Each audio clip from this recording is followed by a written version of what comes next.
After the miscarriage, I systematically erased every habit that Giles used to find irritating. I stopped asking where he was going. When he stayed out all night, I no longer paced the floor. I simply turned off the bedside lamp and fell into a deep, dreamless sleep. Even when I was injured during a training maneuver and the medic told me to call my family, I just looked at the sterile white ceiling and said, "I don't have any next of kin." The nurse recognized me. "You're Mrs. Marshall, aren't you? General Marshall is just in the next sector over. Should I send word to him?" I shook my head slowly. "No, there's no need." But 30 minutes later, Giles Marshall appeared anyway. He stood in the doorway, his uniform sharp, his presence commanding and cold. "You're hurt. Why wasn't I the first person you called?" I kept my eyes down. "It's a scratch, Giles. Not worth bothering the commanding general over." That dismissive tone, the sheer lack of weight in my voice, made him visibly bristle. Before he could snap back, voices drifted in from the hallway. 2 guards were gossiping, unaware of who was listening. "The general really has a soft spot for that girl Maya from the USO troop. She twisted her ankle during the performance, and he practically commandeered a Blackhawk just to get her back, carried her onto the bird himself. Didn't let her feet touch the tarmac once." I saw Giles's chest tighten. His eyes flickered toward me, searching for the explosion, the accusations, the familiar fire of my jealousy. But my lashes didn't even quiver. I just leaned back against the thin hospital mattress and closed my eyes, letting the silence settle between us. It wasn't until we were in his military jeep that he finally spoke, his voice a low growl of defense. "Don't listen to the gossip. It was professional.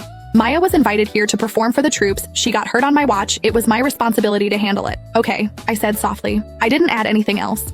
Giles's temper flared suddenly. "You don't believe me? Is this still about that? God, Cassie, I've come back to you. I'm here. What more do you want?" I stared out the window at the passing barracks, my profile a blank slate. "I believe you," I said.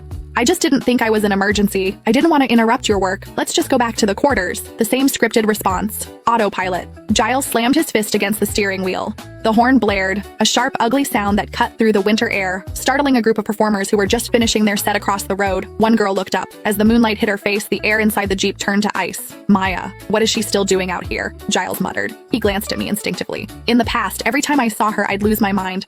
I'd scream, I'd cry, I'd demand to know why she was wearing a coat that looked like mine. But now, I just gave her a fleeting glance and looked away. Nothing. Giles gripped the wheel, but his eyes were glued to the rearview mirror. It was a brutal December night. The girl was shivering in a thin stage costume, her arms wrapped tight around herself, her nose red from the cold. His hand was already on the door handle. The concern was practically leaking out of him. I understood the script perfectly.